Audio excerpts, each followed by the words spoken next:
আজকে যারা অলি আল্লাহর মাজার ভাঙচুর করছেন, অনেকেই রসুল পাক সাল্লাল্লাহু তাআলা আলাইহি ওয়াসাল্লামের একটা হাদিসে মুবারাকা এনেছেন যে আল্লাহ রসুল সাল্লাল্লাহু আলাইহি সাল্লাম বলেছেন, হে আলী, যত উঁচু উঁচু মাজার রয়েছে, উঁচু উঁচু কবর রয়েছে, সব ভেঙে ফেলো।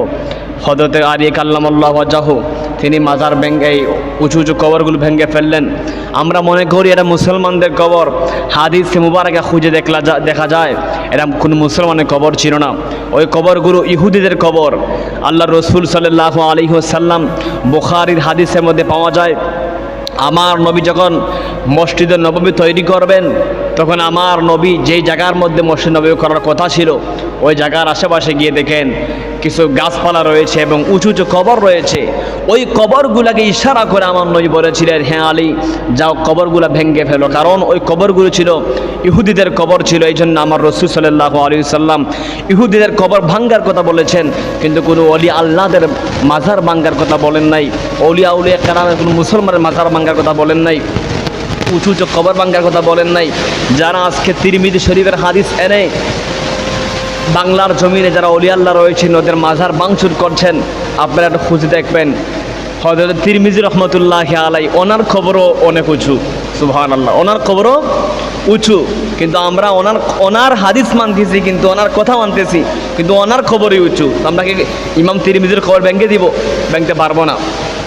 আপনারা যারা আজকে মাজার ভাঙচুর করছেন, এই সমস্ত সম্প্রদায় সম্পর্কে আমার নবী, আপনার নবী ১৫০০ বছর আগে হযরত আবু সাঈদ খুদরী রাদিয়াল্লাহু তাআলা হতে বর্ণনা, তিনি বলেন, যাকারা কওমান ইয়াকুনুনা ফি উম্মতিহি ইয়াখরুজুনা ফি ফুরকাতিন মিনান নাস সীমাহুমুত তাহারুক ক্বালাহুম শারুল খুলকি শারুল খালাক। হযরত আবু সাঈদ খুদরী বলেন, আমার নবী সাল্লাল্লাহু আলাইহি ওয়াসাল্লাম বর্ণনা করেছেন, শেষ জামানার মধ্যে এমন কিছু উম্মতের আত্মপ্রকাশ ঘটবে, যেই সমস্ত উম্মতগুলা যখন আমার উম্মতের মধ্যে মতানৈক্য সৃষ্টি হয়ে যাবে, ফেরকা সৃষ্টি হয়ে যাবে, তখন ওই সমস্ত উম্মতগুলার নিদর্শন হলো তারা মাথা মুন্ডানো থাকবে। দেখবেন আজকে যারা অলি আল্লাহর মাজার ভাঙচুর করছে তাদের মাথা মুন্ডানো, তারা মাথা নেড়া করাকে সুন্নত মনে করে। কিন্তু আমার নবী বলেন, শেষ জামানার মধ্যে কিছু উম্মতের আত্মপ্রকাশ ঘটবে, যারা আমি রাসূলের দুশমন থাকবে, তাদের প্রথম নম্বর পরিচয় হবে মাথা কি করবে, মাথা নেড়া করবে, মাথা মুন্ডন করবে, মাথা ডুলাই করবে, আমাদের ভাষায় বলে আর কি, মাথা ডুলাই করবে, মুন্ডন করবে। এই সমস্ত মানুষ আমার নবী বলেছেন তারা এই জামানার মধ্যে সবচেয়ে নিকৃষ্ট জাতি হবে। ওই মানুষগুলো আজকে দেখা যায় অলি আল্লাহর মাজার ভাঙচুর করতেছেন, মাজার ভেঙে চুরমার করে দিচ্ছেন। এই সম্প্রদায় সম্পর্কে আমার নবী, আপনার নবী সাল্লাল্লাহু আলাইহি ওয়াসাল্লাম একদিন সাহাবায়ে কেরামের সামনে উপস্থিত, হাদিসে মুবারকের মধ্যে পাওয়া যায়, আমার নবী ডাক দিয়ে বলেন, হে সাহাবায়ে কেরাম, কে পারবে এমন একজন ব্যক্তি রয়েছে মসজিদের মধ্যে, এ সাহাবী যাও তার গর্দানকে উড়িয়ে দিতে পারবে। নবীদের প্রথম সাহাবী, প্রথম খলিফা হযরত আবু বকর সিদ্দিক বলেন, নবী গো আমার, ইয়া রাসূলুল্লাহ, নবী আমি তার গর্দান উড়িয়ে দিতে পারবো। আমার নবী বলে, হে আবু বকর সিদ্দিক যাও। আবু বকর সিদ্দিক রাদিয়াল্লাহু তাআলা আনহু মসজিদের মধ্যে যাওয়ার পরে তাকে দেখুন ওই ব্যক্তি নামাজ পড়ে। আমার নবীর দরবার আসলো, ইয়া রাসূলুল্লাহ, নবী গো আমি যখন গেলাম তার গর্দান উড়িয়ে দেওয়ার জন্য, তখন দেখলাম সে নামাজ পড়ে। আপনি রাসূল নিষেধ করেছেন নামাজরত অবস্থায় কোন ব্যক্তিকে যেন আমি না মারি। ইয়া রাসূলুল্লাহ, নবী গো এই জন্য আমি তাকে হত্যা করতে পারি নাই।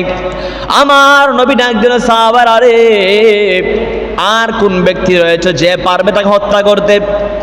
হযরত ওমর ফারুক রাদিয়াল্লাহু তাআলা দাঁড়াইলেন, নবী গো আমার, আমি তার গর্দান উড়িয়ে দিব, যাও। মসজিদের মধ্যে হযরতে ওমর রাদিয়াল্লাহু তাআলা আনহু গেলেন, আমার নবীর দরবারে আসলেন, নবী গো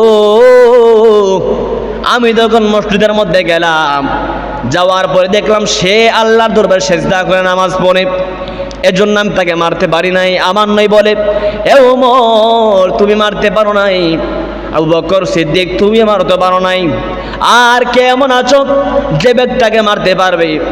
নবীজির সাহাবী হযরত উসমান বিন নুরাইন দাঁড়াইলেন, নবী গো আমার, আমি তাকে মারতে পারবো।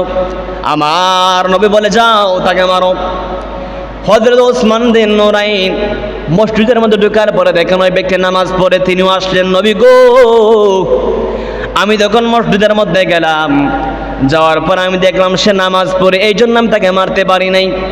আমার নবী ডাক দিয়ে বলে, হে উসমান বিন নুরাইন, তুমিও পারো নাই, আর কেমন ব্যক্তি আছো যে তাকে হত্যা করতে পারবে? নবীদের সাহাবী হযরতে আলী রাদিয়াল্লাহু তাআলা আনহু দাঁড়াইলেন, নবী গো আমার, আমি হচ্ছে শেরে খোদা আলী। নবী গো আমার, আপনি বলেছেন আনা মাদিনাতুল ইলমি ওয়া আলিয়ুম বাবুহা। নবী গো আমার, আপনি ইলমের শহর, আমি হচ্ছে ইলমের দরজা। নবী গো আমার, আমি তাকে মারতে পারবো? আমার নবী বলে, যাও রে আলী, যাও, গিয়ে তাকে তুমি হত্যা করো।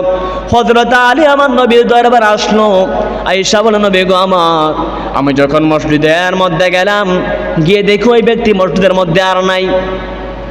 আমার নবী ডাক দিয়ে বলে, আলী রে, এই আমার সাহাবায়ে কেরাম, তোমরা 4 জন খলিফা আমার গিয়েছো, তিনজন গিয়েছো, তাকে নামাজরত অবস্থায় পেয়েছো।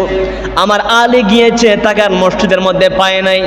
এ সাহাবায়ে কেরাম, তোমরা শোনো, আজকে যদি ওই নামাজরত ব্যক্তিকে তোমরা হত্যা করতে পারতে, কিয়ামতের আগ পর্যন্ত আমার নবীর কোনো দুশমন থাকতো না।